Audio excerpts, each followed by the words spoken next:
What is going on, everyone? Welcome back to the Investing Bros. It is good to be back. I had a long weekend, but as I said, when I leave town, Bitcoin pumps, and this time I come home and it continues that pump. Bitcoin above 70,000, above 72,000, and in this video, we're going to be talking about the next couple of levels. And I want you guys to know, I put a tweet out earlier today.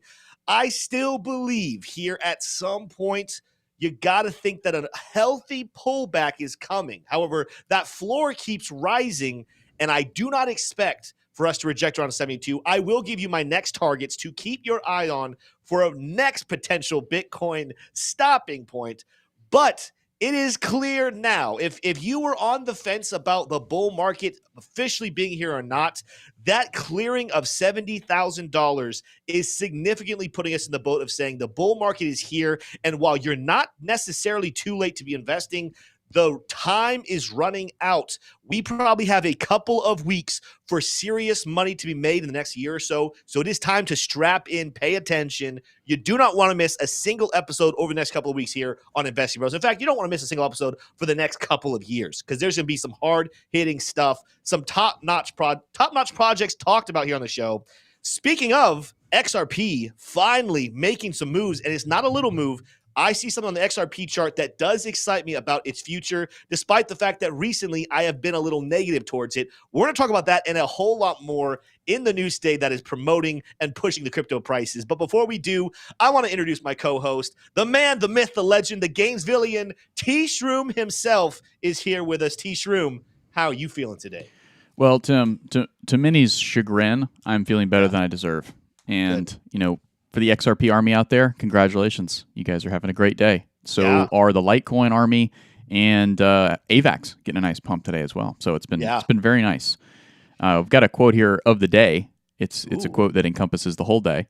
And in light of the winner of the Oscar, which was, I think it was Best Picture, the Oppenheimer, Oscar 2024 highlights. Oppenheimer wins Best Picture. And then there's people that are celebrating that. This is our quote of the day. It says, "Now I become death, the destroyer of worlds. J. Robert Oppenheimer." So there we go. A little bit of a somber tone in celebration of a seemingly somber event, the Oscars. Nobody watched. I did not watch. I saw a couple things that looked interesting, but I think the Oscars, it's crazy. I have some friends that are definitely more left-leaning when even they don't want to watch the Oscars anymore. You know, something's problematic. But Oppenheimer was a great film. Congratulations to them winning an Oscar. Did not know they won one, but it was a good film. I think they did deserve it for what it's worth. However, we're not here to talk about the Oscars because nobody cares. We're here to talk about crypto. Thank you for that quote of the day, T-Shroom. Let's before we get into anything else fun happened this weekend for you? Well, this weekend I've been hanging out with my cousin, Ethan, and he's just encouraging him and helping plan and kind of strategize his aspirations to become big in the music industry. So might be hearing more about that soon. Very, very cool. Yeah, I got to go down to Orlando to the World Web 3 conference down there. Not the largest conference in the world, but there were some important and cool people down there. Learned a lot, got some insights. I cannot wait for the next couple of weeks. We mostly focus on Bitcoin and cryptos that are more, I would say the top-notch cryptos. We'll dive a little bit into some newer coins, but just so you guys know, there's some things happening behind the scenes that I've been able to have access to information. There's going to be a couple degen picks that we'll be talking about over the next couple of weeks. Some new things coming in the world. I'll just go ahead and even tell you the trend. AI. I'm not ready to say that AI is over, but there's some stuff happening that means AI tokens might not have as bullish of a bull market as some of us were expecting. In fact, there's some information I might get into a little bit on this show, but even in future videos, I'll go into deeper. The next trend, though, you guys need to be watching for, and we'll cover a lot more of these tokens in the next couple of weeks because they're going to be coming out. Bitcoin Layer 2s. Bitcoin Layer 2s. You heard it here first or second or third. I don't know because probably somebody else is saying it. Bitcoin Layer 2s could be the next big thing, and we're going to make sure to cover those as they come to our attention. Again, one of the cool gigs of being heavily involved in the network of the crypto community, you get to hear things. But because you guys are part of the Investing Bros community, when I hear it, you're going to hear it. I'm not going to leave you guys out. So one more reason to subscribe to the channel and smash likes on everything. Before we do that, let's go check out the coin market cap. I was going to say charts. you're away for a weekend. You almost forget the flow of your own show. It's not a chart, Tim. It's a table. It's a table. We're looking at coin market cap table before we get in there. Some good stuff here. I'm on the biggest movers. Before we go to biggest movers, let's talk about just what things are doing in general. Bitcoin up almost 5%. And, if you just looked at that up 5%, that's not really necessarily that big of a deal. But the fact that 5% got us over $70,000 with a lot of strength. During the chart section, I'll kind of go into depth on the significance of that and talk about what I saw happen last night, because I watched the charts pretty heavily. In the breakout, it almost happened exactly how I thought it would. Wish I could have been in Discord discussing with you guys. Ethereum's having a nice little day as well. As a whole, a modest day for the most part. Cardano, doing 7%. XRP is the big dog, and not just of the top 5 or not top 10, not just of the top 20. If you go to the top moving coins of the top 100, XRP is your number 1 coin. Let's see what else in the top grouping is up there. Avalanche, number 11, up almost 14%. Of course, it's doing very well. Toncoin up 16%. Litecoin, another one. And we'll talk a little bit about Litecoin in today's video as well, because a lot of people are very bullish on Litecoin right now. I'm going to give you kind of my personal opinion about what that could look like in the future, but congratulations to Litecoin holders. You're up to date. That looks very, very good. Let's look at other big gainers here in the top 100. Like we said, XRP, Litecoin, Toncoin, all top 20 coins. They are the top 3 movers of the top 100. Mina, depending on how you pronounce it, is definitely up there as well, up 16%. Near Protocol, the top, let's see, I guess I can't say that's the top AI token for sure, just the top 100. Avalanche is there. Stellar, XLM is up there as well. ALGO continues a pump that has been seen here for the last week. ALGO had a nice little pump this week. Let's see. I think I'm going to go ahead and cover that. Let's see what's the big losers today. Gala's a big loser, 8%, but Gala had a big weekend, so that's to be expected. That's not necessarily a bearish thing. That is a correction after, look at this, guys. Look at 7 days, still up 55%. So if it's down, it was up over 60% at one point yesterday, and now down 8%. Floki, of course, big week. Dog with Hat, Bonk, all of these had big weeks. Maker still up 25% of the week, despite being 5% down today. So even the bearish ones, you take a look. Bonk down 28% this week, but then you come over here to the other things. It is correcting from some explosive price movement. The markets are extremely bullish. Now, I want to check in on something we should have checked in on before, and it was always in the back of my mind. I don't know why I forgot to talk about it. Ultimately, it's the fear and greed index here on Bitcoin. And while I'm not correct to predicting some sort of big movement, I just want to make sure it's brought to your guys' attention. Most of you probably already know, but if you didn't, here a couple of days ago, we did hit 90 on the Bitcoin fear and greed index. Right now, we're hovering back around the 80s. More than likely, based off of the explosive movement this morning, I would imagine that tonight's print, it'll come out sometime closer to 7 p.m. Eastern Standard Time. Keep your eyes on it. I'm going to imagine it's going to push closer to 90 again, if not be over 90. But the fact that we are hovering again in an area that we have talked about in the show, and we don't talk about fear and greed index as much as we should anymore, but I want to keep you guys aware of this. There are times where we get to these levels, and those are the big pullbacks happen. Now, this happened back in June of 2019. I'm gonna show you guys what happened here. I'm not predicting that we're making these same moves. The fact is, guys, I'm on team. This time is different, right? I am full blown now after this last week. Full-blown team, this time is different. That doesn't mean you throw the past out and never evaluate things that it did, though. You still find comparable things. And in this case, I just want you to see what price looked like / did when we got to these high levels of Bitcoin fear and greed index. Shout out to Morgan Powell. Said thoughts on Aptos. We'll have to take a look at that a little bit later, but thank you, Morgan, for the super chat. All right, let's go back here. June of 2019. Of course, we've had a massive rally. Bitcoin would go on to pull back 50%. I'm not saying Bitcoin's going to pull back 50%. I just want to start drawing to you guys some parallels of we get to these high levels above 90 on Bitcoin Fear and Greed Index, and we had a big pullback. Now, let's come back over here. Let's talk about August of 2020.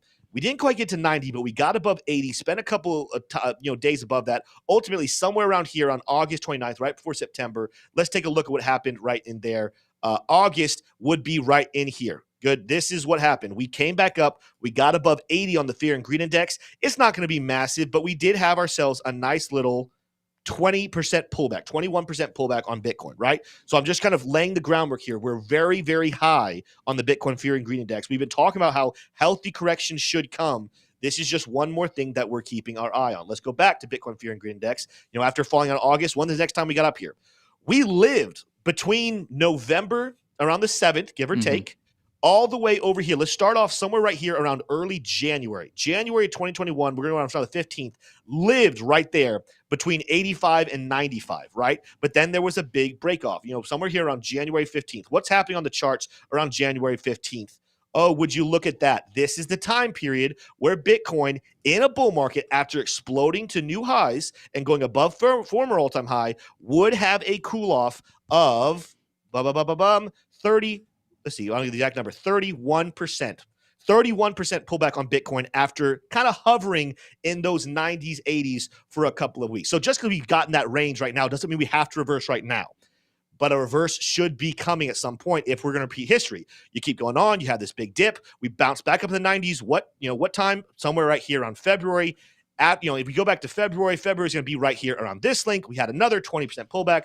My point is, I historically am not seeing time periods where we get up to these levels and there isn't some form of a decent pullback that happens. So I want you guys to know, and I said this in the intro, if you're just joining, thank you for being here. I am not predicting that we are topping out right now and you need to go enter shorts in Bitcoin.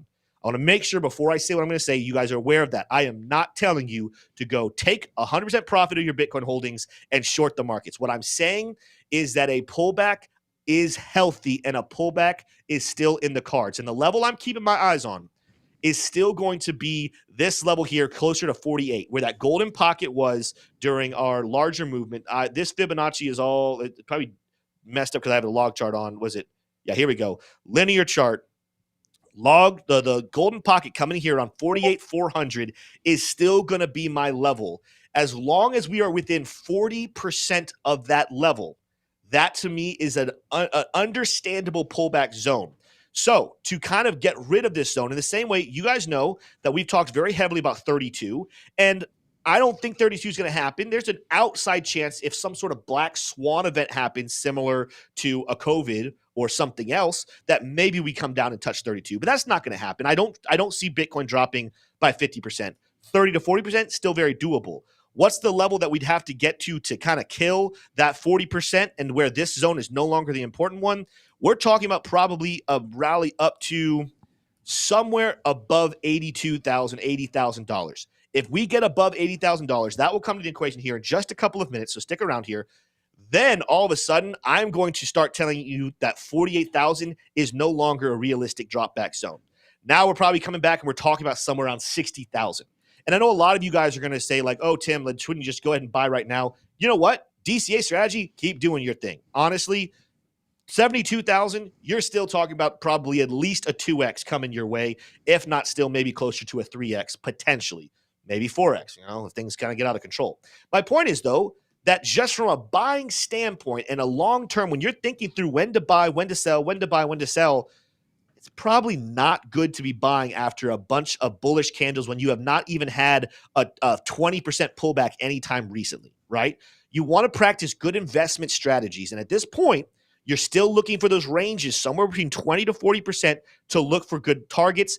There's a lot of strength at 48,000. So that's why that stays in our reserve of saying this would not be a Bitcoin killer. This would not destroy the bull market. This would not need terrible, terrible news. This would just need some very light price manipulation, which is still on the cards. Anything lower than that is pretty disastrous, but that's still our range. If we cross 80, that's going to probably jump up closer to $60,000. That's going to be a new range. And ultimately, you cannot buy and sell off of information you do not have. You could buy right now and we end up never going below $70,000 ever again. That could happen. However, in the law of probabilities and the law of smart investing decisions, you do want to wait for some sort of healthy correction. And in this case, that 48,000 is still in range to be an understandable level. Now, I wouldn't blame any of you guys for buying at 60K, even if we are on our way back down to 48. I wouldn't blame you for buying at 55. I wouldn't blame you for buying at 50. These are all still good levels of self. But I'm going to continue to keep a kind of a watch on 48,000 is our floor right now for potential pullback opportunities. Why? Because historically, those are normal pullbacks. I see the comments, people saying, this ain't the same bull run. Shout out to Mercy Receive. You're right. This is not the same bull market. And you cannot operate based off of things you do not know. You can only operate based off of historical things. But guess what? every single bull market is a completely different bull market. If I come through here, T-shirt, let's go back to my screen. If I come and scroll through bull markets, not a single one of these bull markets, when I turn it back on log chart and automatic, not a single one of these charts is identical during the bull market. And I just moved a line I did not mean to move. Goodness gracious, I'm the worst. All right. But there are still similar rhymes and reasons and things to keep your eyes on. So I don't tell people to just move blindly and just say, oh, it happened last market, so it has to happen. But the only thing is, with all the differences, there are some similarities that are involved in all three of these bull markets. There are similarities that when you go back and look at some of the historical great stock movements, they all still come with normal, healthy retracements. And on Bitcoin's case, that 20 to 40% range, with 30% being the average, is still a normal pullback zone. And in this case, I mean, again, looking at what we have going on here, that is not a gross pullback to 48,000. That is a normal looking pullback after an explosive rally here, where you just have the institutions. And this is the other reason why this bull market, when people say this bull market is different, institutions are changing it. Guys, go back and look at the history of how institutions buy and sell things. They are classic. They pump the price, convincing retail investors they're too late to get in, only to then sell tops to them and dip price back down to levels that scare retail investors so that they can buy before the next takeoff. Yes, the institutions are making this Bitcoin bull market different, but they're not going to change the innate principles of how institutions invest, and that is they like to shake out and create as much wealth for themselves. And ultimately, laws of supply and demand, there will become a point where the price is too high that there's not a heavy demand to buy it. If you get up there, you're stuck. So what they do is look for opportunities a little bit below those levels of no one wants to buy, so they can sell off the top to a bunch of sucker retail investors, dip the price back down and get an amazing buy order, and then they take off and make some money. That's just the law of how wealthy people think. Well, who's buying right now? Wealthy people. So we should take those principles that we've learned historically about their price movements and apply them to this situation. That's all I'm trying to get at right here. With that said, though, let's talk about the levels. I wanted to preface the expectation that even amongst all this bullishness, there still could be some form of pullback. Be prepared for one. I'm not telling you to sell. I'm not telling you to short. I'm saying continue to keep your eyeballs open for good buying opportunities. Where could we go up from here? And there's ultimately going to be two things I want to take a look at here to talk about what those levels are. Now, the first one, people have been talking about 75,000. We're just going to mark this. 75,000, guys, is going to be an important zone.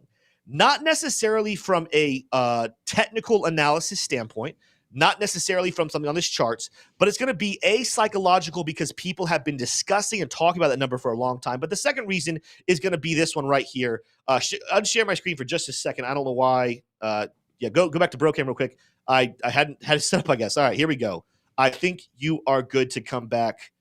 Yes, you're good. All right, let's come back in here if it's going to load for me now. High block, though. We're going to be taking a look at liquidations.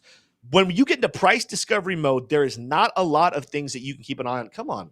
Is you not going to load for me? Come on now. Tim, one thing that's kind of come into my mind is the new class of, just while we're here, something that's on my mind. There's a new class of buyers that are coming in, right? And these are different from crypto whales and from retail. Right, these are folks that are coming in and they usually only ever buy stuff. They don't do a lot of selling, right? They take on loans through special debt facilities, private debt facilities on their assets, and they just don't ever sell, right? Those are very, very strong diamond hands, and I think we need to probably come up with a different word for them because diamond hand is not strong enough. Maybe like space material or mithril hands. But anyway, all that to say is you're very unlikely to see prices go much further to the downside, back down to like 32 from here, right? In my opinion, 32 is just out of reach because of the strict constriction around that liquidity, really sub 48, 42, really pushing it. You don't see the type of wealthy people that have gotten into Bitcoin recently let go of that asset that they were convinced to buy in a matter of a few months, right? Or even a few years on a lot of times. Yeah, we're getting into the category of where if we were to drop back to 32K, and again, there's logical reasons for a move there, but that would no longer be a normal bull market. That would be actually a pretty unhealthy market. And I'll tell you why. It's almost like you should root for it not to happen there. If we see a 50% or greater pullback, that is going to be extremely scary to retail investors. I'm not saying there's going to be some investors who are scared of the 30 or the 40% pullback, but that's not an abnormal bull market, explosive bull market pullback. It's just not. And the investors and the institutions, they're not going to be too scared of that pullback because mostly they're going to control it. But if it gets out of control more than 50%, that is where you have the concerns of, will there be just too much fear to buy back in at high levels where institutions might buy back in and we might still rally new highs and hit 100K, but ultimately it's just too volatile of an asset, right? Bear market is one thing, but during a bull market, a 50% pullback, there's a reason, if we go to back chart, there's a reason why we couldn't go too much higher here back in 2021. Why? Because we had a massive more than 50% pullback. Was the bull market over? No, it was not. But after falling from 65,000 almost all the way back down below 30, this was a good rally. People made money, but we barely got it back above the former all-time high, and the momentum had just run out. The time had run out. There just weren't enough people that wanted to keep buying up here at 69,000. There were some. Clearly, some people had to buy, but there wasn't enough. In the same thing, I'm sitting here saying I'm with the expectation and belief that Bitcoin's going to explode. 50K is just not going to happen. Now, 30% pullback, sorry, 50%, excuse me. 30% is normal, right? We continue to explode after 30%. We've done that historically in every bull market. We've had 30% pullbacks and continued to rally on like it was nothing. That's why I'm saying my belief system is this is still an explosive bull market, and that's why it's still possible for a 48,000 pullback and then still take off to the races with much, much, much higher prices coming. But we start talking about 50% pullbacks, 60% pullbacks. I'm not saying the top is in and we can't get back over 70 temporarily, but that's where you start to get into the equation of if we were to pull back to 32K, I'm starting to now have the argument that potentially you don't make it bet to 100 even in this bull market. And I don't see a world where that happens. I don't see a world where that becomes the detail. So, but let's go back though. 75K. Let's talk about this. 75K, next zone to keep your eye on. Why? Mostly because of this chart right here on high block. This is the liquidation chart, meaning even though we have not ever seen Bitcoin priced in at 75,000, there are shorts currently in the space that if price were to go there, those traders would get screwed. And remember, right now, especially in a time where there's low volume, I saw someone comment that the volume is low right now. When there's low volume with these moves, and on a shorter time frame, there's bigger volume, but when there's low volume in these big explosive moves, this is one of the best friend charts you should have. You should absolutely be watching charts with liquidations. Why? Because low volume means the traders and market makers are going to almost have full control of where price is going. For the traders to make money, they need to get rid of these yellow zones and take out the liquidity. Of course, all the shorts get liquidated around here in 75. The longs get liquidated closer down here to 65. Yes, there's levels below. So like the brightest yellow on the chart is actually down here towards 60. If I were to go out to the monthly chart, and this is long time frame out here because it's the monthly chart, we're talking about the brightest is down here at 50. Guess what that means? That's a move to 48. That kind of backs up that thing. But when I'm looking at the 7-day and the 12-hour, 75 is a target to keep your eyes on with this low volume. Why? Because there's enough people that are bearish. There's enough people trading against Bitcoin right now that with all of this low volume, that is easy money for the traders to scoop up just long enough to get price to get above that level, and then they take their profits. The shorts get liquidated, and those people lose billions of dollars. The traders make money. They take their profit. After that pump, people are going to be buying because people are idiots. I'm talking about retail investors as a whole, especially newer retail investors. They buy the top and then price comes to the downside.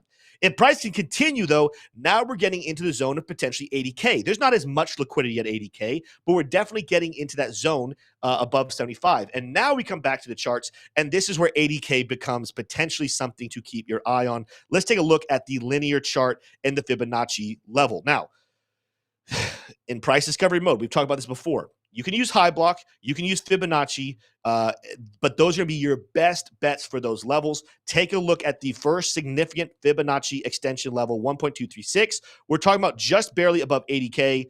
It's going to be not 8000, but it's going to be around 81 pretty much. 81,000 is going to be that level, pushing towards 81,200. Remember, I also talked about if we're going to stay within the realm of healthy bull markets where worst case scenario would pull back 40% and 48K becomes a thing, 82,000 is the level where if we get to 82,000, let's just say we get there, boom, right there. Now it would be a greater than 40% pullback to come back all the way to 48K. That's where that level becomes kind of gotten rid of. And now we're talking about 60K, which would be closer to a 30% move, would actually become the new floor.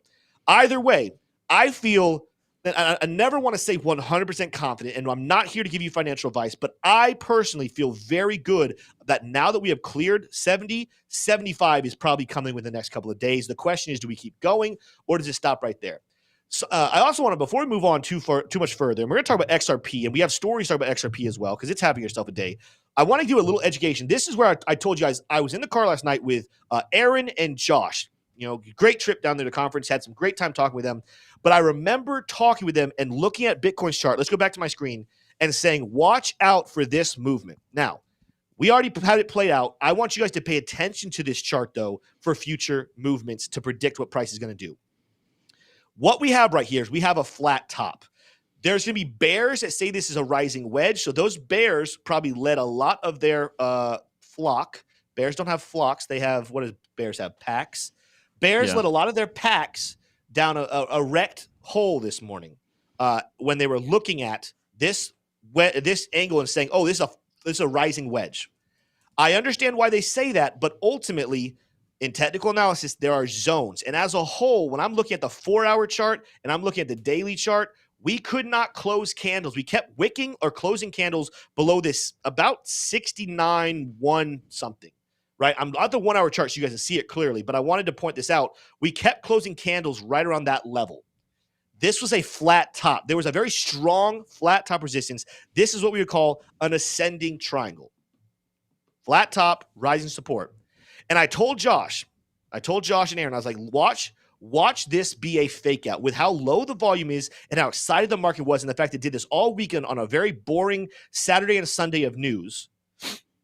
Watch the decision be whichever it breaks out first is going to be a fake out. So if we had broken above 70K, I would have been bearish. I would have said that would have been exit liquidity. They wanted to trap bulls and they were going to get out. But if it breaks to the downside, if it breaks below this blue line, watch that be a bullish scenario where it traps out the bears and the bulls take over. And sure enough, after a very quick plunge that scared a lot of people, and even though we still only got down to about $67,000, they immediately took back up to the upside, and we're playing this out bullishly. This is another pattern that is calling for 80K, by the way, everybody. If you were to take the opening of this formation and you move this over to our breakout point, we're talking about almost 80K. So we're talking about $79,000 prediction. Either way here, another reason to potentially look at that level. But the reason I want to bring this up is keep an eye on formations like this, guys. Keep an eye on when everything is very boring. And when you see the price action start to kind of converge and get capitulated pretty much, watch for fake outs. If there's anything I've seen with consistency in the Bitcoin and crypto markets is that they know that people watch charts and think about them traditionally in technical analysis. So it's the easiest way to shake you out and steal your lunch money. Fake you out one direction, convince you, oh, I need to short the market, and then skyrocket the price. Same thing. If this had gone to the upside, I would have made a prediction we're going to get somewhere around 71, 72, and then fall to the downside. In this case, though, this is my confirmation of the bullishness. Keep an eye on 75K to 80K, and then it got to reevaluate. Hey, what are we looking at? I mean, every chart here, I can show you guys from the weekly to the daily to the 4-hourly. I can pull up ALGO. I can look at these things. Overwhelmingly bullish. Money flow still positive, but we're screaming overbought. Screaming on the daily, we're screaming on the weekly if it wants to load for me, or 100% overbought. We're 100% overbought on the 4-hour. We're overbought on everything.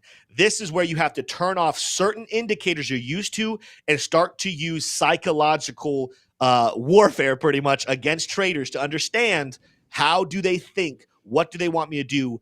Whatever they're trying to push me to make a decision to do, I need to do almost the exact opposite. Keep an eye out for things just like that. T-Shroom, I give a long ramble. It's already 3:30. Smash the like button if you guys enjoyed that. We will talk about XRP, but I want to hear T-Shroom's take and T-Shroom's thoughts. What are you thinking right now?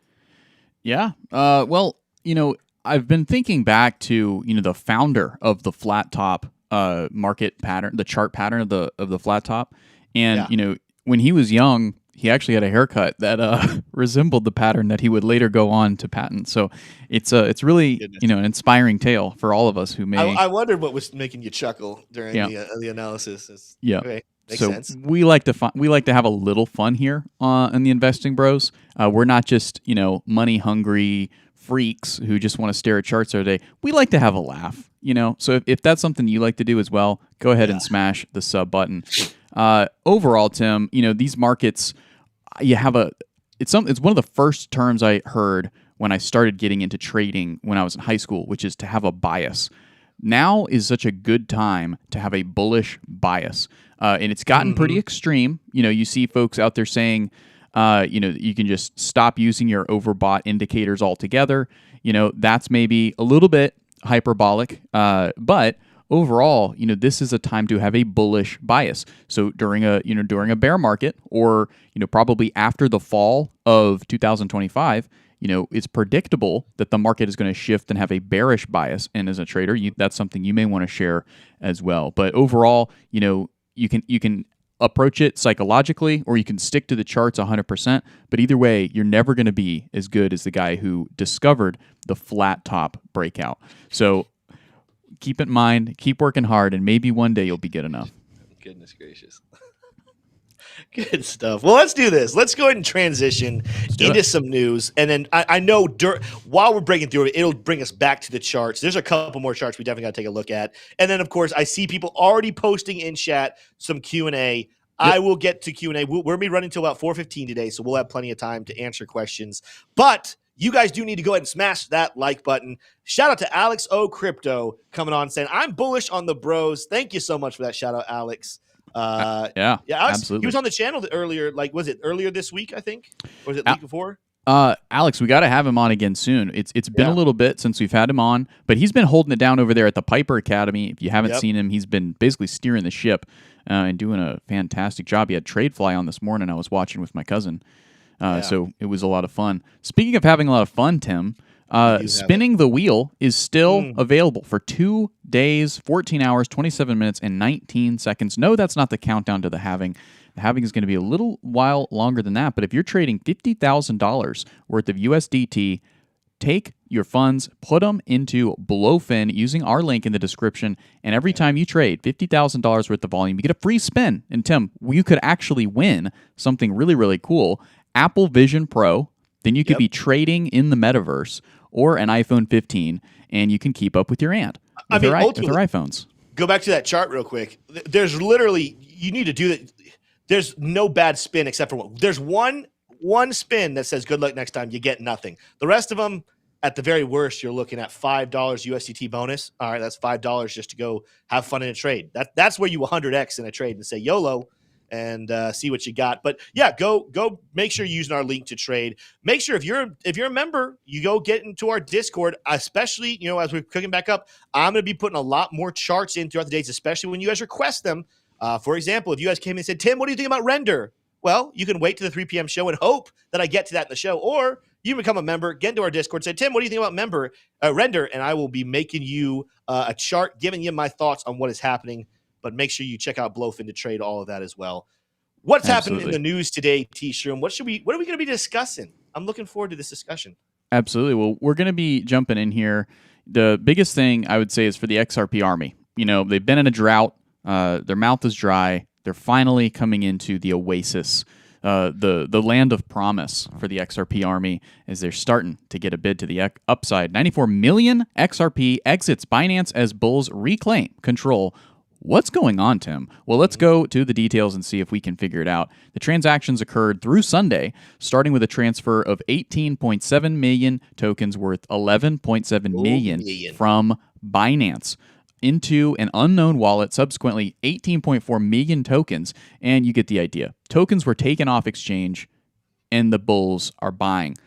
XRP Army has activated. They're looking at their favorite coin here, XRP, and they're saying, man, there's a lot being taken off exchange, which usually signals a shift in sentiment.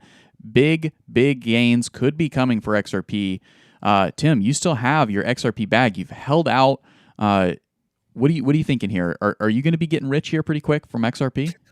No, I hate XRP. Remember, Just kidding. I don't hate XRP. Yeah, I still have a bag. No, here you go. I do not have the same level of an XRP bag that I used to. I still have an XRP bag. That XRP bag is still bigger than some other tokens I have. Ultimately, what we're seeing happen on the charts, I like what I'm seeing, and there's a chance to the upside. I want to make sure people know, because there's misinformation out there. No, Tim did not sell all his XRP. No, Tim does not hate XRP and think it's going to zero. My thoughts were, at one point in time, I thought the XRP legitimately was going to be pushing low end $20, high end potentially 30. 30, maybe even pushing above 30, right? So I bought a bag that reflected, hey, this needs to be a hefty part of my portfolio because it's going to go between $20 and $30, right? Well, when you reevaluate and you look at things that make you say 20 to 30 is a little high, let's talk about maybe somewhere around 10 to 12, right? That's still an amazing prediction for XRP. That's still an amazing price action that's going to get you returns. It just means, well, I'm going to get half the returns I was expecting, so I probably should take something out of that bag and reallocate it, correct? I feel like that's a logical thought. Can we agree on that? Well, let's go take a look at the chart and see what is happening and why I'm bullish today on XRP. Am I adding to my bags? No, because I have my good bag. I like where it is. But for those of you who maybe don't have an XRP bag and you're saying, man, should I consider getting one? Here's a good reason why, and this is very macro. We're talking about going back to the bull market top of 2021, not the all-time high, because when you zoom out further, all-time high for XRP came way back in 2018, all the way up at $3.33. Of course, the lawsuit that came here in 2020 stifled XRP in 2021, so it only got to just below $2. What we're doing right now, though, is in this triangle, this falling level of resistance, with the exception of a wick on that crazy July day when we found out that they had defeated the SEC, or at least temporarily defeated the SEC, we have stayed below this level of resistance, and we have broken out today. And you can see here, looking at this most recent timeline, where the only times we get close to this line since that all-time high, we are currently looking to close a daily candle above this line for the first time ever. That would be majorly bullish. I do want to preface for you guys, it would be bullish and expected for it to probably close up here and do a finish of firm. Thank you for that, T-Shroom. To come back down and retest this yellow line, maybe come back to somewhere around 65, 64 cents, use this yellow line of support, and then move to the upside. But to break out above here is a very bullish sign and not repeat what we did back here, right? Why is this line so significant? Well, yes, we wicked above it, but clearly cut back down and fell back down to close somewhere around 81. Then we wicked up to that yellow line, came back down. We've closed candle bodies and wicked back up to this level around 74 cents, where we're currently kind of operating in that area. That's the next thing I would think. It would be very, very bullish to break above. That's also the 0.5 level, by the way, on Fibonacci. It'd be very successful, A, to close candle bodies above yellow line, and then secondly, close candle bodies above this line, which would break us out of even a shorter term falling bearish trend. When you set lower highs, this is actually kind of neutral because we have higher lows as well, but when you're setting lower highs, that is not bullish. I mean, look at the other coins in the same time period. Cardano, higher highs. Ethereum, higher highs. AVAX, higher highs, and we're working to set another higher high, so I'm not going to rule that one out. Matic, higher highs. I could keep going on. XRP, lower highs. That is one of the reasons why it was a little skeptical about being bullish on it. But with these most recent moves, we are on the doorstep of saying XRP could have a big breakout here as well. Let's take a look at some of the indicators really quickly just to see what it's saying about it, T-Shroom, and then we'll get back into it. Holy crap. That was a AI Phineas? Or is that Ferb? I don't watch the show. How dare you, Tim? Just go back to your charts, Tim. You've offended me. I figured. Let's take a look here on the daily chart. We'll start off with our oscillators. Yes, we're flashing 81% overbought, but as T-Shroom said, when you have a bullish bias, you kind of got to ignore that one for now. More than like this is going to be my indicator I'm watching very, very heavily. Money flow coming down.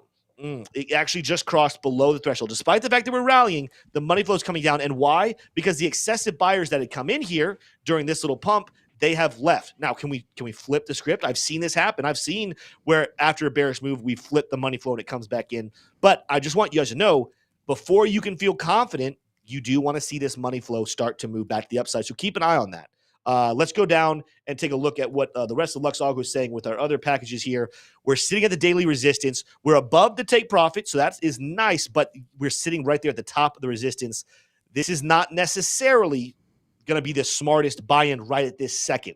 Look for a little bit of a retracement. And again, like I said, a pull back to 65, 66 in the next week or so makes a lot of sense for a great buying opportunity. You come all the way down to the 4-hour chart. Let's see what it's saying. Massive volume coming into this candle, but that candle isn't necessarily as big as the previous one. Another potential, hey, is this volume communicating excessive sellers coming in? Let's go even further before I evaluate the 4-hour chart.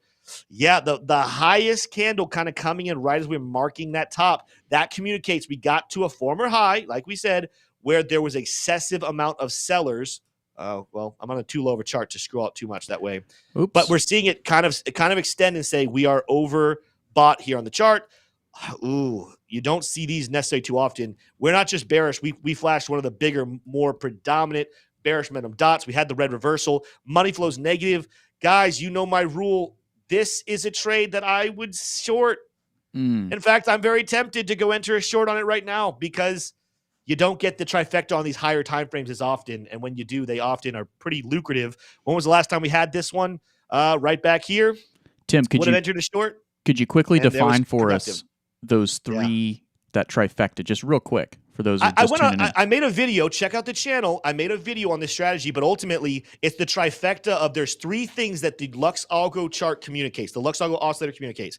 It communicates reversals in the way of bearish divergences, reversal dots, and momentum. It communicates momentum. Excuse me. Sorry. It communicates momentum in the way of an oscillator and a momentum bar, and then it also communicates the money flow. Is the money flow positive? The money flow negative?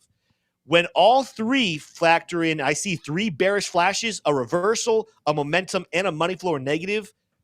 More than 80% of the time, that is a profitable short. Vice versa, if we have a bullish reversal, bullish momentum, and bullish money flow, more than 80% of the time, that is a long that is going to be profitable and you're going to execute correctly. So I have a video. I go into detail. I show you guys how I trade using that. That is my most successful trading strategy. Yep, that's the video right there. Go check it out. And if you love it, go check out Lux Algo down below. Using this strategy alone, you will make your money back for what you have to pay for Lux Algo within that very first month. You do not want to miss it whatsoever. Also, keep an eye out in the next couple of months. We are going to be building our own personal indicators with Lux Algo. You do not want to miss that, but shout out to them. That's what I'm seeing on XRP right now, guys. We did not go in depth like we did on Bitcoin. I'm not going to because we've talked enough about Bitcoin. In the Q&A, we might take a look at some lower time frames to see if there's some potential scalping short opportunities because clearly we're seeing it one here on XRP. But I don't want to take away, though, as much as the lower time frames are showing scalp, that doesn't mean we have to drop like down back to 50 cents. The larger time frames are showing very, very positive bullish price action. I am excited about XRP over the next couple of months if we can continue to hold above those levels I discussed. But micro, might be worth a short. Yep. Well, Tim, what I'm really doing is I'm really looking forward to one of our audience members kind of messaging us saying that they're going to be watching our show, The Investing Bros, on the Apple Vision Pros once they've won it on the spin wheel. You've got 2 days left, folks. This could be you. This could be you right here. We'll set up cameras like in the room with me, and it's like you can be in the room while we're shooting. Yeah, absolutely. Even when we do our hair and makeup, right, Tim? Yeah. Exclusive shots of our hair and makeup moments before the stream. And wait, am I the only one who puts on makeup for like 15 minutes before we go live? I thought that you were doing that too. Uh-oh. Okay. Let's move on. Let's move on. What's happening? I know there's a lot of news coming out of Washington over the last couple of days. What's happening in Washington, D.C. right now, teacher? Washington, and I'm glad you specified because those who aren't from the United, they might have thought Washington State, in which case the news is they would have been wrong. They would have been very wrong if they assumed that. Well, there was some news. There was a couple of cows that escaped because the fence got taken down. But that's about all you hear coming from Washington State. U.S. President again proposes crypto mining tax, wash sale rule for digital assets in new budget. This one is actually kind of interesting, Tim, especially the timing. So a mining tax and other regulations in his proposed budget. Joe Biden, with his Biden bucks, proposed Biden proposed budget for the upcoming year, taxes that the administration suggests could generate nearly $10 billion in 2025 and north of $42 billion over the next decade. Tim, we can use some of that money to pay off our $44 trillion of debt here in the United States. That would be awesome. And that would put a real big dent in it, too. Or we could send it to countries that don't benefit our civilization whatsoever. So you're saying send it to countries that don't benefit us when we're already in debt? Why? That seems counterintuitive. I don't know that a bunch of smart people who are elected would make that decision. It's logistics. You wouldn't understand. You're not smart enough. You put makeup on for shows. You wouldn't understand exactly foreign policy at all. I'm just a man who wears makeup for this joke. A crypto investor, unlike an investor in stocks or bonds, can sell a cryptocurrency at a loss, take a substantial tax loss to reduce their tax burden, and then they can buy back that same cryptocurrency the very next day. The budget eliminates this tax subsidy for cryptocurrencies by modernizing, Tim, bringing it up to date, the tax code's anti-abuse rules to apply to crypto assets just like they apply to stocks and other securities. A fact sheet published after the budget was released today. Now, Tim, don't get all crazy. Don't be getting upset. I see maybe some waterworks starting up over there. I was about to yell at you about this. He was about to yell, and then it was going to be waterworks time for Tim. So here's a moment of comfort for you, Tim. Listen up, listen close. Here, it's all going to be okay. Monday's budget proposal isn't the first time the Biden administration has sought to impose a mining excise tax or close the wash sale trading loophole. So you're still going to be able to wash trade, Tim. Not that you do, that nobody does that. That's bad. Don't recommend it. Last year's budget proposal included similar provisions. Through those proposed tax were ultimately not taken up by Congress in drafting budget bills. So is this all bark and no bite from the Biden administration? I cannot believe it. I never would have thought that we would ever see that. I'm surprised that Elizabeth Warren's allowing him to do it. She's definitely still on anti-Bitcoin bandwagon. In fact, there's an article I was reading earlier, or a tweet I would say from Eleanor Tourette, who covers in depth. I don't want to read too much into it. She ultimately is saying like the Ethereum ETF is now looking to be not as certain. They're not getting as much leeway with the SEC as they were with the Bitcoin ETF. And one of the reasons she gives is ultimately Elizabeth Warren has been berating the SEC and Gary Gensler ever since they approved the Bitcoin ETF. So she is doing a lot of barking and biting over there at the SEC. I still am a believer of Ethereum ETF by May. However, now she's supposed to be on Team Biden, and Biden's out here. I think that we could talk about the tax, and I think that's stupid. I would wonder what the tax really would accomplish other than the miners. But what's she think about Biden? If Biden is saying like, "Hey, miners are going to do well here. Let's just tax them, and we'll make some money off of them." I wonder how good old Auntie Beth feels about all of this. And also, she's mad as hell, Tim. Do you think that this is like they had this before, but I wonder how much the timing of this is in response to potentially more bullish takes from Donald Trump about Bitcoin. Could this be a campaign attempt by Joe Biden to try to retain maybe some of his more, they're liberal, but maybe some crypto holders that are lean a little left on the aisle who might be thinking, oh, I hate Trump, but I love Bitcoin, so he might be worth the vote. And Biden's like, wait a minute, we'll just tax him. We'll let you use it and we'll tax him. Sets down his pudding. Well, hold on. Yeah. If there's one thing you can count on the Democrats to do, it's to tax somebody. Here's what I'll say. We were talking about Biden. You say what you will about Biden. I did appreciate his reaction to Green, to Marjorie Taylor Greene. Marjorie Taylor Greene. Like, did you see his response to her when he runs up to her in Congress? She's wearing all the red. No. I'm like that. All right, Biden, you're still good for kicks and giggles. Oh. Yeah, he's something else, man. I'll tell you what.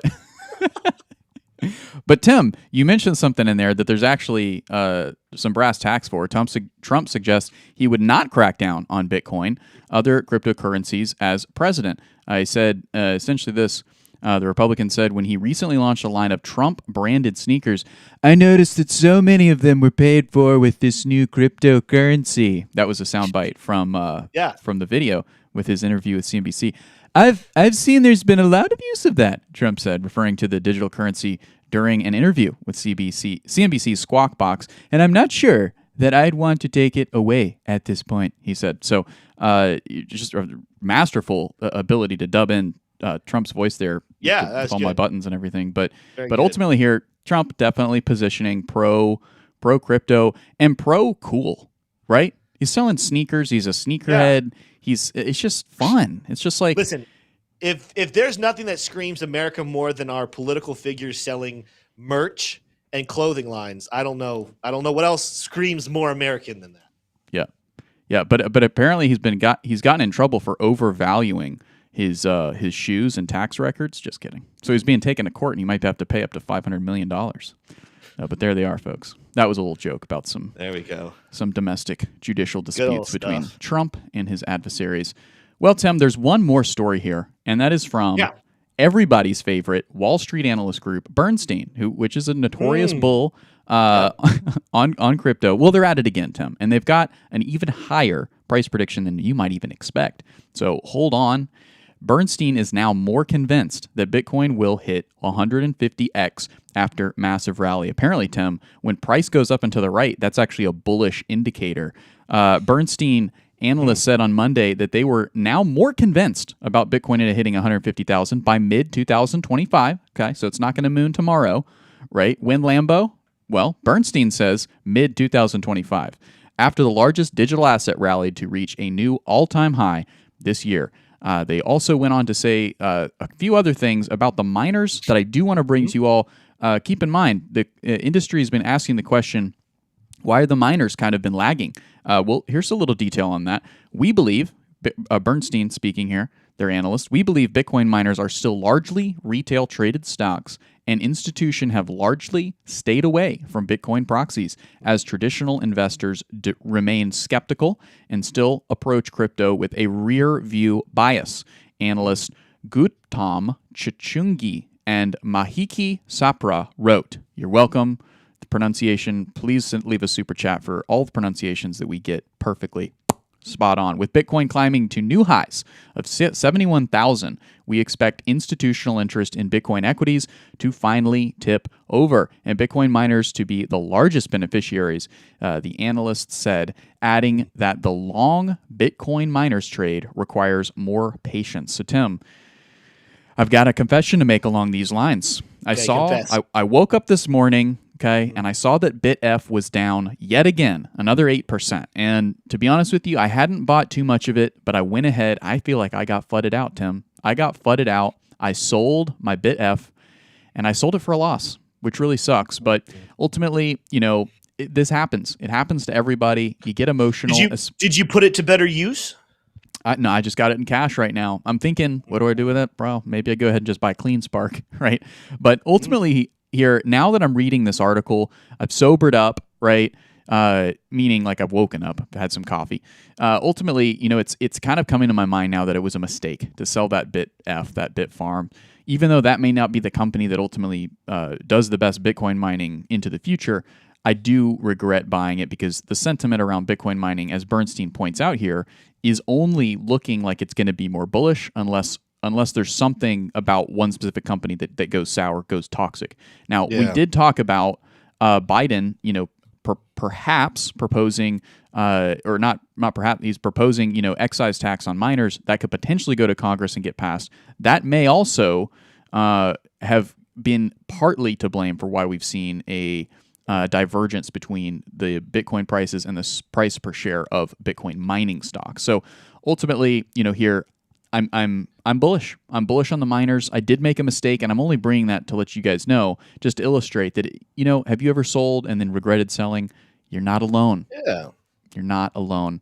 And there's a lot of people out there that you can turn to, and there's some ways that you could also kind of further damage yourself by turning to further consumption of things that you may or may not need. Well, that's good. Good life lesson you had there, T-shirt. Sounds like you had a fun night last night as well. I did, and I do have a factoid of the day for you, Tim. Are you ready? Yeah, Yeah, well, after Factoid today, we are getting into our Q&A. So go ahead and start filling up the chat with some questions. I saw a sports-related one that honestly is breaking news to me. I didn't know that happened, but we might, if we have we might leave that, be very short with that one. Gotcha. What's our factoid of the day here, TF Shroom? Absolutely. Well, our factoid of the day, as many other factoids of the day, is brought to you by Decrypted.tax. Book your free consultation with the pros over at Decrypted.tax. The pros that Tim and I trust with our taxes. Only 6 countries have conducted thermonuclear weapon tests, Tim, which is not one of the 6. China, Australia, United Kingdom, or India. What do you think, Tim? What you got? Test? Scroll out a little bit. This is a thermonuclear weapon test. So which countries have tested nukes? And one of these countries is not like the others in that way. Let's go India. You're going to go India? I don't really know why. I feel like Australia would. You feel like Australia? I feel like Australia is also a great place to test some. You know, there's definitely some areas out there you can get away with some testing. Excellent. India, I'm gonna go India, but I feel like they're not probably far away if they haven't. But I don't know. Let's see. Whoa, it is Australia. So Tim, you were wrong. I will say I'm getting really good at narrowing them down to 2. And I'm not so good at then my 50-50 choice, you know. And that's where they get you, those 50-50s. That's where they get you. Yeah. Only 6 countries, Tim. The United States, Russia, United Kingdom, China, France, India have conducted thermonuclear weapons test, Tim. Now, keep in mind, while we've reported this accurately according to Wikipedia, whether India has detonated a true multi-stage thermonuclear weapon is controversial. All right, so I feel like I should get half a point here. I feel like maybe a neutral draw, you know. GS got it right. GS. And that's the thing is the real strategy is you wait for GS to answer and then you answer. That's an 100% win rate right there when GS chimes in. Shout out to Gia. We love Gia very much. Gia. I just came up with that. Proud of myself. Yeah. I accomplished something today. Let's get into some Q&A. I'll say really quickly, breaking news, T-Shroom. I know this is going to devastate you. Kirk Cousins to Atlanta Falcons and Russell Wilson to Pittsburgh. Oh, no, Tim. My fantasy league that I haven't set up yet for next season. Oh. I was going to get those guys on my team. Good for the Falcons. That's a great move for the Falcons. I feel like it's decent for Pittsburgh. But I wonder, though, is what's going to happen to Fields. Oh, yeah, that's true. Fields. Yeah. He's been left out in the cold a couple of times now. Okay, that's enough. Enough sports ball for today. Jenny, we'll have to talk a little bit more on Discord. That is crazy. Thanks for bringing that to my attention. I did not know that had happened. Let's see what else is out there for Q&A. The super chat from way yonder back. Thoughts on Aptos? Let's go take a look at old Aptos. Aptos. Is it APT? Yeah, it is. APT USD. Let's take a look at what Binance is saying about it. As you can see, I've never done technical analysis on Aptos. So it is what it is. All right, so we're looking here. You know, we're not really going to count that one as much. That technically is all-time high all the way up here at $72 or whatever, 73 something. But realistically, you know, the price action we're kind of looking at is more like the January 2023 action, where we topped out here at $20.50, give or take.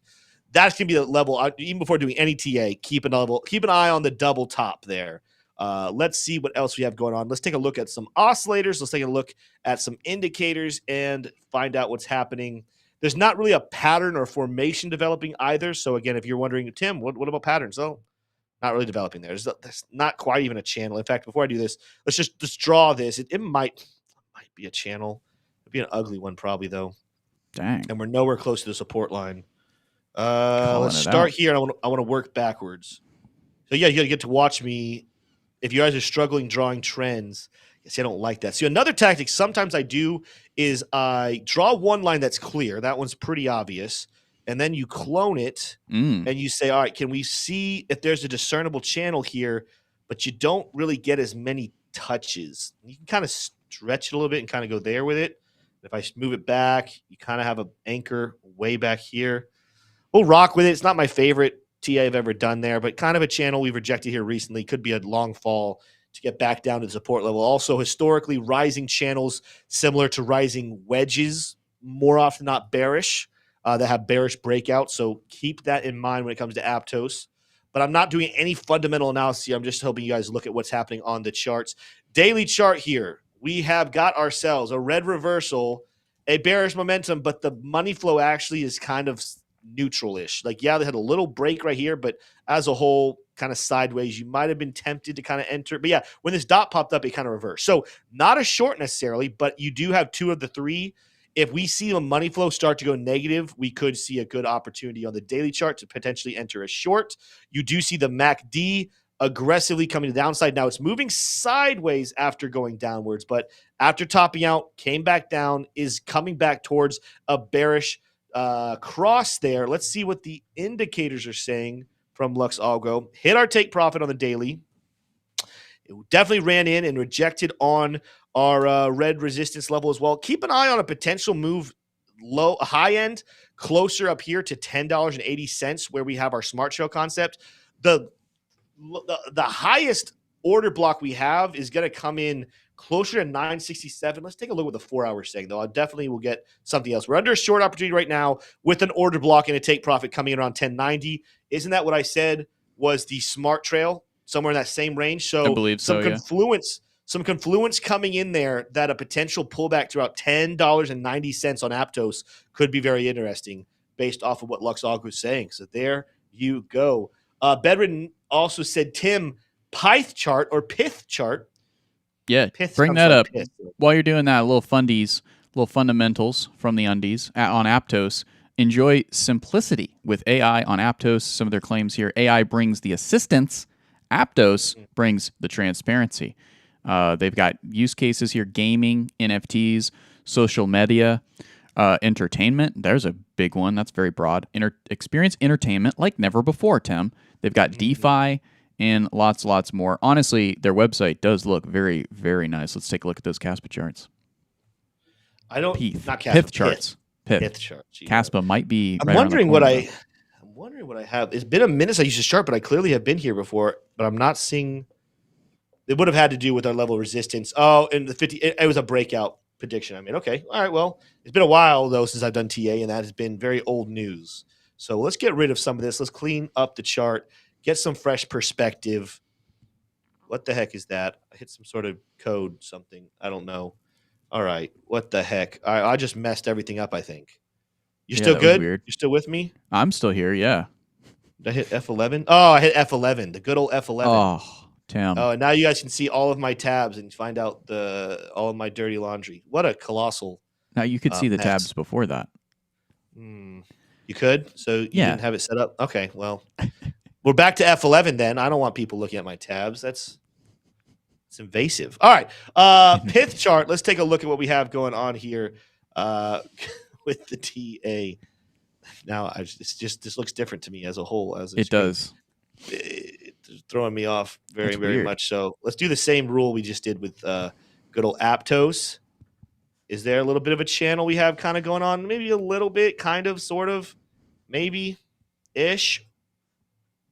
There's definitely zones going on right there. But you have room to the upside for sure with high volume coming in here on those most recent daily candle. Let's see what we have going on with our oscillators. We'll check on the indicators as well. Recent bearish reversal, but the money flow and the oscillator moving to the upside. So more bullet daily chart. I'm not going to scream like, oh, go buy long now, but bullish. I mean, MACD's going climbing high. Yes, we're 81% overbought, but we got room to the upside. Let's see what. It's too new of a coin to get daily analysis too much. We have an order block way down here, but this is a daily chart. There's just really not enough information on the Pith chart to get anything. Let's see if the 4 hour chart is long. Yep. All right. We have more on the 4 hour chart. Now, MACD going sideways. We were recently over 100% overbought when we kind of rejected right here. Our oscillator has 2 very strong flashes of bearishness. The money flow is going sideways, still above the trend line, though, the money trend line here. So what you are watching for to potentially enter short on the 4 hour chart, look for this. If you have Lux Algo to get back below that threshold, that faint green line, look for money flow to go negative, and you got yourself a short position going here. We recently skimmed and touched that take profit as well as the red reversal. So while the daily chart shows potential, maybe we could continue to climb up to hit resistance. don't be surprised to see a little bit of a pullback here first. And honestly, if you go to the daily chart, let's see if there's any confluence here. Smart, yeah, I'm not going to find confluence there. It's going to be below it. But 4 hour, keep an eye. There's a order block here, but smart trail concept, 71 cents. Let's see if the 1 hour communicates something similar. Nope, not really. Not finding confluence there. There's an order block down here that's not a good order block. So you might see a small bounce around 74 cents, but as a whole, the order blocks really don't get good till below 70 cents. So sub 70-cent level down here towards 66 and back to that yellow line is what I'm kind of looking at for a potential move here. Now, again, the daily chart showed it had room to the upside. So just because 4 hour and 1 hour are saying to look for a reversal, again, currently the money flow is not negative. We don't have all the confirmation of a short. We're just seeing the beginning trails of it. Do not enter the short just yet. Look for confirmation. We could get another boost to the upside, but we're seeing a lot of things play out that could present a shorting opportunity very, very soon there on Pith. Tim, I've got some fundies on Pith as well. If you go to their website, first of all, just delicious, very smooth, very nice, smarter data for smarter contracts. You thought your contracts were already smart? Boy, did you have something else coming. They're basically like a competitor to Chainlink, from what I understand. They're an Oracle chain. Every feed on every chain, each of Pith's 450 plus price feeds are available on 50 plus supported blockchains at the same performance. And one thing, Tim, I noticed the other day is if you type in IBIT, which is the ticker for the Bitcoin spot ETF, if you zoom in, the provider for the data for the chart is Pith. I guess. I mean, that's the logo. It's the name. And here's what I'll say: with a coin or the project that's newer like Pith, you want to take charts with a grain of salt. Because if no news comes out, if no new partnerships come out, and you just allow traders to move things around, then the charts are perfect. But Pith is at the level where we get an announcement tomorrow about a new partnership, boom, forget the charts. It could be majorly bullish. We could see a 60% run up. That's the type of level Pith is at. Yeah. But if there's no news, that's when you watch the charts. Yep. I agree. What I will say is, don't bet the farm on it, because if you do and you lose it all, you might be a little bit pithed. So you just want to be careful. You just want to be careful out there. Now, I will say that I do have a little pith, and I'm not pithed that I do, if I do say so myself. So we're having fun. Good. And you're subscribing and you're hitting the like button, and we're very appreciative of that. You're tuning in to the Investing Bros, and you're making a habit of it because you like to come hang. We like it when you are here hanging with us. Thank you so much for joining us. Drew P says, better question. Tell me why I shouldn't sell a couple $100 something. There's a heart blocking this. This is $100 worth of Crow and put it in Pith. I think you should, honestly. I don't like Crow. Tell you why you shouldn't? Well, it may set off a chain of events where they could ultimately lead into a giant tsunami. I'll tell you why. You could find yourself coming into a lot of money. And with that, a lot of money, you find yourself making terrible life decisions. And some of those life decisions is you like to go to your local bar and drink too much. And then you made a fatal mistake of then getting on your motor scooter that you bought with your winnings. And you end up falling off that motor scooter into a ditch and dying. And so if you don't want to die in a ditch, don't move your money from Crow into Pith. Keep it there and don't make those winnings and that profitability, and you should be safe for the rest of your life. We're making it happen, baby. We're doing it. Yeah. Crypto bull market. We're in it. Couple minutes left here. Let's get some other questions. Is FET gonna stop bleeding? Ooh, it's a good one. It's a good question. Did we already look at Caspa? Well, this is. Did we have a request for Caspa? Sorry, we did. I didn't hear that. Yeah, Bedridden from a while ago said, Tim, request for Caspa, but only when you can. Oh, so what a can nice you? guy. What a nice guy. Bedridden is one of the nicest people in the entire world. And that's why you guys should become bros, because you get to be friends with Bedridden. Let's take a look at what Caspa is doing here. Now, remember, we talked about this, I don't want to, 2 weeks ago, I think, is the last time we kind of get in depth. And this was one of the coins that TradeFly and I went deep on Friday when he was on. So we identified some levels. Okay. You want me to pull them up? Yeah, what are your levels? I'm interested in what you have. Let's go check them out. It's kind of gotten boring here, but there's definitely some move. I'll make some observations, but I want to hear what you guys kind of looked at with Caspa. Yeah, for sure. Well, Caspa, a chart that I have pulled up here, you can see that the line that I had drawn was kind of off of this what was resistance that had broken through. But ultimately, it's kind of a flat top, kind of a little bit of a flat top breakout. Not quite flat, but similar. Descending would have been a descending resistance breakout. But that has been pretty well obeyed. Now, Tim, what is this level? It's 14.3. That's going to be the level for Caspa. The level that it couldn't get back through and had so is a lot of support would be down here at 12.6. I don't anticipate Caspa getting that low. Currently, it's trading at 15.1. So all the way back down to 12.5 would be a 17% correction. I'm not anticipating that, but another tap here of this level at 14.3 could be in the cards potentially. What you got? Yeah, let's take a look here at Caspa. You identified some good stuff there. Now notice, we had talked about a potential bull flag. We're kind of ruining the bull flag. You could make an argument that we're trying to create maybe some form, if we're going to cut through wicks and stuff, you're trying to create some sort of different type of bull flag, but I don't really like that one. I will keep those support levels like that because that looks very nice. In fact, I'm going to go ahead and go bring that back. I drew it as almost a joke, and then I looked at it. I was like, oh, I like that. Keep an eye on those levels of support and resistance. Definitely a falling wedge pattern, which is bullish on Caspa. Now, daily chart, it's slowing down. We've been very negative here, but you can see the MACD hasn't curved, but the histograms are turning pink, a bullish sign. We are definitely not overbought, but we're not oversold yet either necessarily.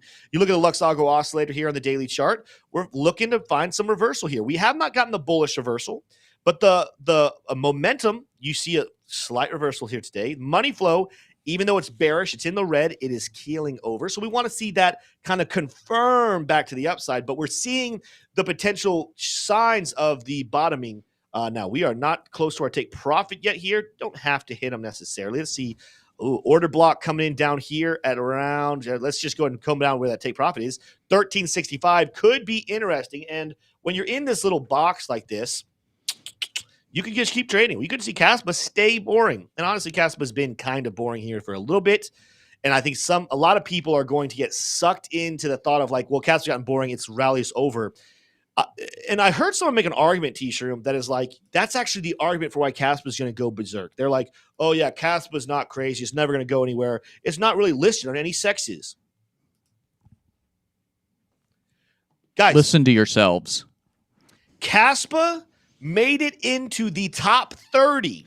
It's a little out of the top 30 now, but it made it all the way to the top 30, not being listed on major sex exchanges. And by the way, in case there's anyone new out there, not sex, S-E-X, sex, C-E-X, centralized exchanges. They're pronounced, should we call them kexes? That's a word that probably isn't bad, but it sounds worse. It sounds offensive. And I wish that you hadn't said it. Centralized exchanges. There is no coin anywhere close to Caspa that is not listed on most centralized exchanges. So why am I saying this? Because the minute it does get listed on centralized exchanges like Coinbase and Binance and others, it is going to take off. The fundamentals are there. The team is there. The community is there. There's so much going for it. So while it is still boring, that means more boring, more ability to DCA into it, honestly, is how I view my Caspa bags at the moment. But I'm not necessarily seeing, if we're asking about the charts, not seeing screaming that we need to reverse to the upside and go up. In fact, the daily chart's kind of even saying, hey guys, look for potential, pullback. We could be seeing Caspa get down here back to about 13.6 before we find some support. We do have some other further order blocks down lower that are a little bit stronger for support down below 9 cents. You guys know that I had been calling for a 9-cent Caspa eventually at some point anyway. If we had 9 cents, I am buying a fat stack of Caspa at 9 cents. Versus at 13, I'll just buy a little bit more, just kind of continue to get that bag up and growing and being mature. That's what we're seeing right there, T of Shroom. I love it. It's probably going to wrap out our show for today. Just seeing here, why is ladies going up? I don't know. D-Chat is going parabolic, and I couldn't catch an entrance. I'm not going to chase, but it hurts looking at it going up. What could have been? Join the club, my friend. We have a weekly meeting on Tuesdays where we cry for hours on end of the things that got away that came within inches of being great buying opportunities. It's a brutal thing. No, we're going to go ahead and wrap up today. Someone asked earlier even about the AI. They were asking about FET and Fetch and the AI field. I'm going to talk more about this probably tomorrow. We didn't get into it too much, but we do have some sources that are key players in the AI world. And I'm not talking about like they're not like analysts who are like, hey, we're just skeptical. We're talking about people who are creators of AI. Like they have every reason to be bullish on AI and say AI price go up, right? Mm-hmm. They are telling us, they're saying, hey, look for a possible bubble on AI.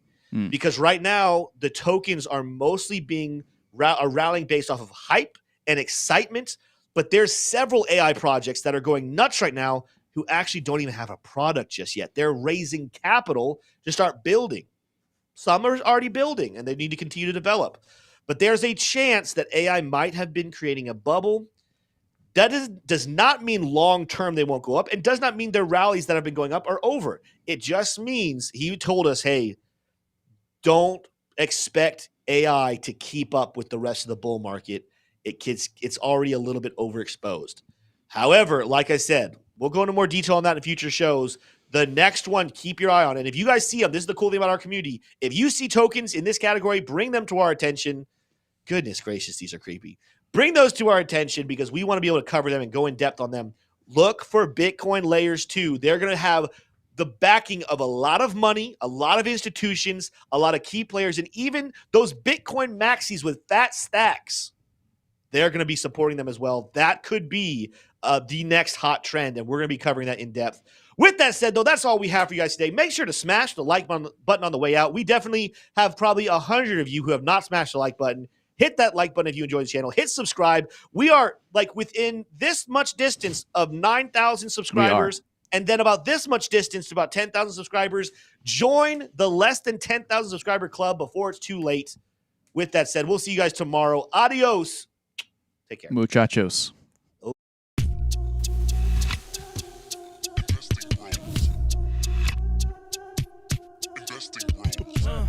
Trying to make paper, turn that better to cake. Money like Lego, connect the dots that bank. We are investing bros.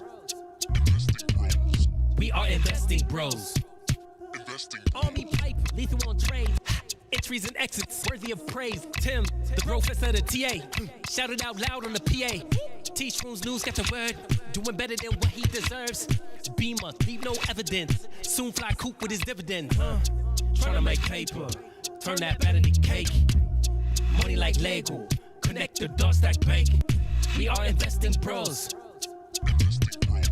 We are investing bros. Investing bros. Investing bros. Investing bros. Investing bros. Investing bros.